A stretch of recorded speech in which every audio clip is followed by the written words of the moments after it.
This happened in the north of England. One evening, I was walking home after the gym. I was 18 years old, and I knew my way well, as I had walked from the gym many times before. I started going there since I was 15, but at that age, you join a special program for kids, and you can't use the regular gym stuff. They give you things like skipping ropes, boxing machines, and rowing. It's more about doing exercises good for your heart, like cardio. They don't let you use heavy weights at that age to avoid hurting yourself. Since I was 15, I would walk or ride my bike home alone. It wasn't too far, maybe about 15 minutes when walking. When I cycled, I could do it in under 5 minutes if I went fast. I'd time myself and make it part of my cardio training on the way back. But when I was 18, I got a new job, and that changed my gym schedule. In the winter, it got dark around 4 to 5:30 p.m. This meant my walks back home were in the rain and darkness. Unfortunately, I didn't own a car, and there weren't any buses in my town that went to my neighborhood. One day, I walked home from the gym later than usual because I had to stay at work longer and do a few extra hours.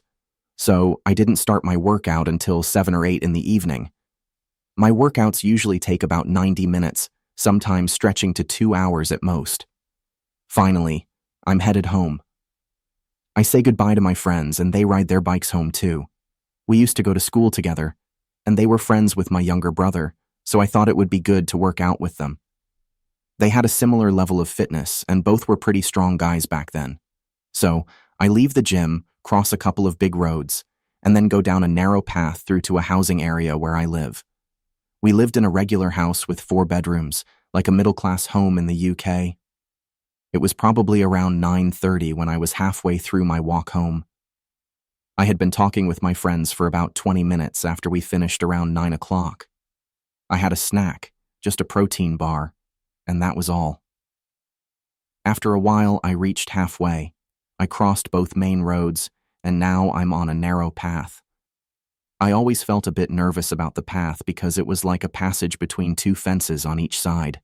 These fences bordered people's backyards in the housing area I had to pass through. If you've been to the UK, you'll get it. In housing areas, the houses often look very similar. Now, there's a guy, and he's wearing a suit. It seemed a bit weird, but not totally surprising. I thought, this is just some stranger, and decided to walk past him like I do with any other person on the street. He was maybe around 25 to 30 meters ahead, which is quite far if you know the distance.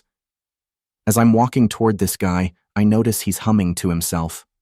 I thought, okay, I can't turn around, but this guy is starting to make me feel uneasy. Well, for me, it's different. The ones that make me nervous are the ones who are shy, dress differently, and act strangely. We have quite a few of them here in the UK. I'm not saying all homeless people are like that, but I'm just trying to explain. At this point, I had gone from being about 25 meters away to maybe 10. He was much closer now, so I could hear his humming. The whole time he hummed, he was looking right into my eyes. Every time I looked up from the ground where I was trying to walk, he was still staring straight at me. He was wearing a full black 3-piece suit, and he had a chain on his waistcoat. His tie was blue, and his hair was wild and messy. I call it grizzly hair because it looked like the hair you see on bears when it's all messy and curly. He was tall, maybe even taller than me, like around 6 feet 3 inches or 6 feet 4 inches. As I walked to pass him, I held my breath, and by this point, I felt really uncomfortable. When I was about 5 meters away, I decided to take one last look at him. It was a look that said, "Don't try anything, buddy." Kind of like a tough look to show him he shouldn't mess with me. But when I looked up at him, he kept staring into my eyes. His humming got louder and louder. Then suddenly, he turned and stopped walking right next to me. I sped up my walking, but I kept looking back to make sure he wasn't following me. The guy was acting really weird, and I had absolutely no idea what he was up to. I'm a 23-year-old female, and I spent most of my life in Canada, around 20 years. When I first moved there from the US, it was to go to college, but one particular evening stands out in my memory. I was walking back on the college campus. The nights were really dark, especially when the sky was all cloudy. There was a lot of snow in the days before, making everything kind of sad. The truth is, I spent most of my time just listening to my phone. I would use regular headphones with a cord and plug them in. I had my own list of songs that I played again and again every time I came back from college. I walked to the place where I stayed. It was a student house close to the campus. Our landlord wasn't great, the kind who didn't bother fixing a bunch of broken things inside our rooms, making our living conditions not so great. I was taking a walk back, and it must have been no later than around 4:30. I stayed in the library for some extra studying. I wanted to review a lot because I had tests coming up, and I really didn't want to fail. My whole life was kind of dependent on this plan. I moved to Canada, left my friends and family, and now the last thing I wanted was to fail these tests. Most nights I would stay late with my friend Kate, but on this one night she wasn't there. I can't recall the reason, but she had some other commitment that kept her away. I packed my things because the library on campus was closing. The only light comes from street lights, and there's a little bit of snow on the ground from a few days ago.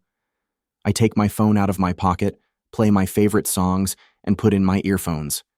Then I walk back to my college. I've done this walk many times before. I didn't have to think much, and I'm really good at not paying attention to what's around me. So most of the time, I didn't even have to look up. I just had to cross 2 main roads. I'd stop at the sign, and that's all.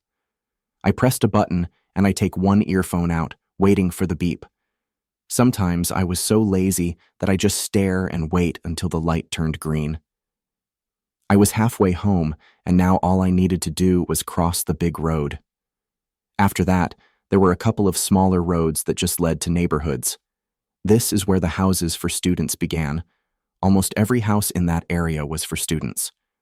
Some people lived on campus, and it was covered as part of, well, I guess you could call it a debt. I chose not to go for that option because I didn't want to have more student loans. I was paying my expenses by working pretty much every weekend, so it was hard, but it meant I wouldn't owe as much money when I finished my studies. When I reached the main road, I pressed the button and waited to cross. The light turned green, and just as expected, I looked left then right and walked across the icy, slippery road. I think the trucks had been out spreading grit to make the roads less slippery. From the side of my eye, I saw a van coming really slow. As I neared the second road, I noticed it, but at first, I didn't think too much about it. I can't remember what I thought then, but it was probably something like, oh, maybe they're lost. When I say a white van, even though I couldn't be sure if it was really white, more like grayish, it totally looked like a van workers use.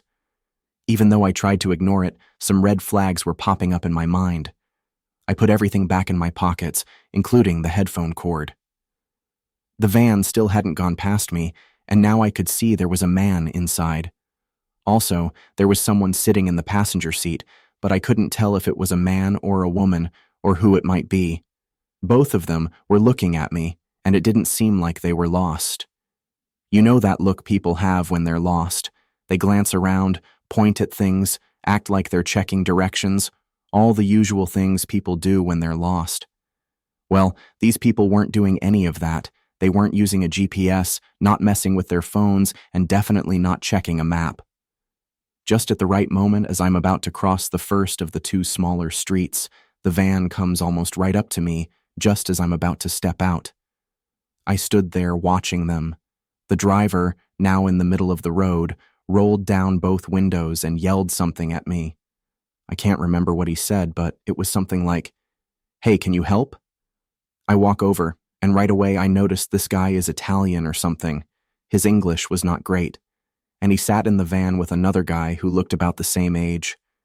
Both had dark hair, dark beards, and a tan complexion. They looked like your usual Italian guys. Sure, they were good-looking, but they gave off the weirdest feeling I'd had in a long time. Then they asked me for directions to a place I'd never heard of. I didn't want to get too close to their van, so I only halfway crossed the road and stood in the middle of the other lane. Now I've lived there for years by now, and I know the areas I live in pretty well. Yes, I may not always pay attention to my surroundings, but that doesn't mean I haven't traveled, explored, or can't drive. These Italian guys mentioned a place that didn't make sense, and it certainly didn't sound familiar to me. I thought for a couple of seconds, but I knew my answer was, sorry, no idea. Still, I pretended to think about it. I pointed ahead and tried to ask, where is it? They had no clue. They kept looking at me in a really creepy way, up and down. I move in front of their van and step up onto the sidewalk. I start walking towards home. Now I only have one more street to cross. I can hear the van idling behind me, the engine still running. I'm just listening for any doors to open or shut. As I walk towards this road, I see to my right that the van has now reached the end of this road. From the first road in the neighborhood, you can drive straight up to the end and then turn around at the top. You can choose to either come back down the same way and leave the area or go further into it by taking the second road in. The driver of the van had clearly taken the second road in and once again had now met me halfway down. But at this point, they weren't beside me. They were quite far away, a good distance. I took advantage of that and walked faster, almost running across the last road.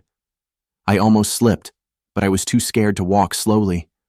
My heart was pounding, and I could feel my body starting to go numb, not from the cold, but from the fear and anxiety that these guys probably weren't looking for a place.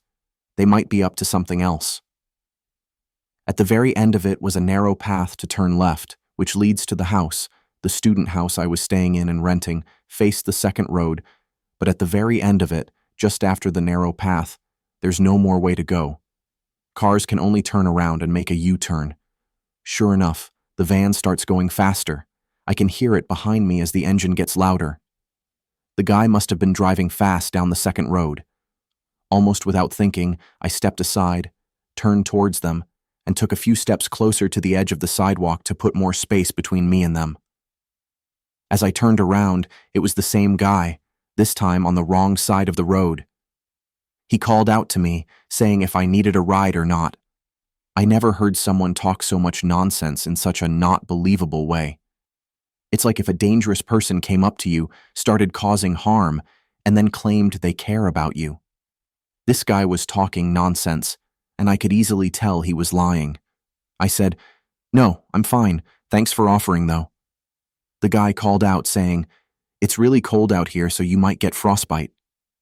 Yeah, there was something about the way he said it that made me feel really uneasy. When I finally got home, I told my housemates what happened. They couldn't really believe me and thought I was making it all up. I lived with 5 other housemates, and 2 of them thought I was just being too worried. My other 3 housemates, who happened to be the 3 girls, took it very seriously. They told me it would be better to use Uber or Lyft to go back and forth from college. Now, instead of staying late, I decided to prepare a bed and go about my life. As time passed, I thought about it less. TV shows, social media, texting, and studying replaced those thoughts in my mind. Well, I got a few hours of sleep, maybe 3 or 4, and I'm woken up by a noise outside. My bedroom window is on the second floor, and it overlooks the front of the house. I know that doesn't make much sense, but there's a part of the house underneath the second floor. Well, the noise sounded like car doors closing. I peeked out since it was around 1:30 in the morning. There was never any noise like this before. Usually it's only on Friday nights or weekends with the students. I couldn't resist looking. When I pulled one of the blinds aside, I saw the same van and the same 2 guys. They were in the van looking right up at my window. I fell back, almost landing on my bed. Right away, I reached for my phone and called 911, almost like a reflex. My body was on autopilot, and I quickly went to my door and locked it. After dialing 911, I waited a few seconds while the phone connected. Then, with my hands shaking, I explained to the person on the line exactly what had happened. I told them I was being followed, and there were 2 men outside my house. The police came within a couple of minutes. The guys in the van just stayed sitting there. After all this, the police talked to them before coming to talk to me. It took maybe 3 or 4 minutes, and they were standing at the edge of the van's window, just talking. After that, I unlocked my bedroom door. When I saw one of the officers coming to the front door of the house, I went downstairs and got to the front door, unlocking it so he wouldn't have to ring or knock and wake everyone up. This is one of the scariest and most helpless moments of my life, and yet I somehow chose to deal with it alone. I guess calling 911 was the best thing. I wanted the officer to come in so those guys couldn't see me. He agreed, and we closed the door behind him. Then he explained to me that the two guys lived in that house.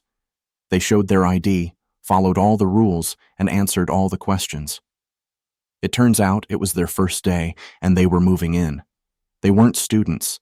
They were actually adults, but they were renting the same house with students. This made me feel very uncomfortable, and for weeks, if not months, I took taxis and Ubers directly from my house's front door. But there was just something about it all that didn't feel right.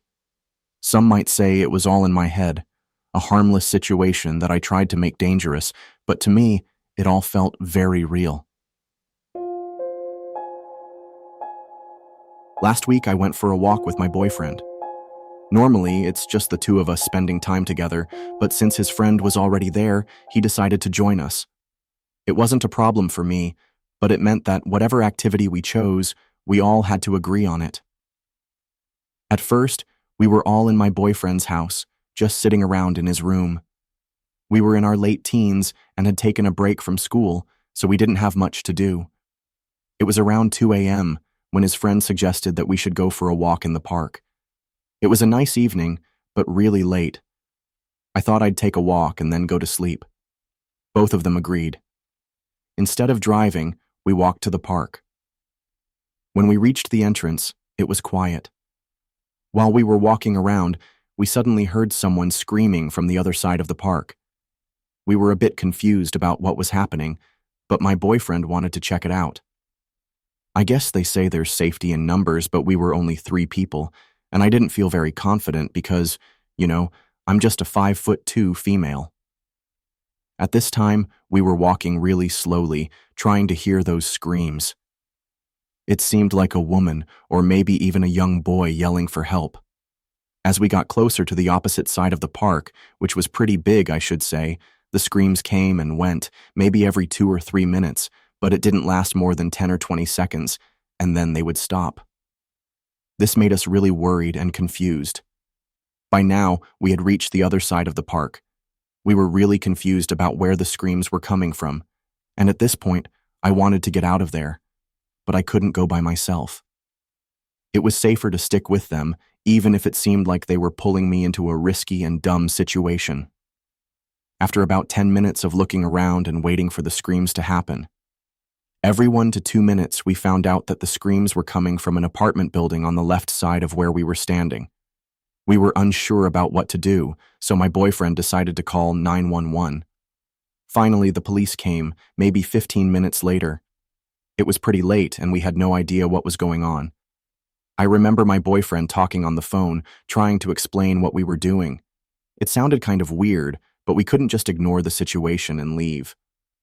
Just as we finished talking to them, around 5 minutes later, the scream happened again for another 10 to 20 seconds.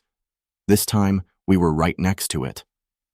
The only problem was there were maybe around 150 to 200 rooms in that apartment building, so the police had the tough job of figuring out which apartment the screams were coming from. And by now, it must have been 3 a.m. But the strange part was that only a few lights were on in the apartment, so the police thought it might be a good idea to check or knock on those doors first. The issue was, you couldn't really tell which apartment had the lights on from the inside, so they decided to wait and listen for the screams and follow the sound. Another weird thing I noticed was that we were the ones who called the police. Nobody else in the apartments called them, and I'm pretty sure those apartments weren't empty. People were living there. After about 5 or 10 more minutes, the screams came back. This time, we thought we were maybe 2 floors away. If something bad happens to me, you know it's because of these guys pulling me into these risky situations. Anyway, The police ended up opening the door when they knocked, and it was just open. All the screams were coming from a young kid who was playing Call of Duty in his room. His window was left open, but he didn't have any lights on, which made it really hard to find him. Turns out, everyone else in that apartment was used to the screams and had complained to the local council or government, but nothing was done about it.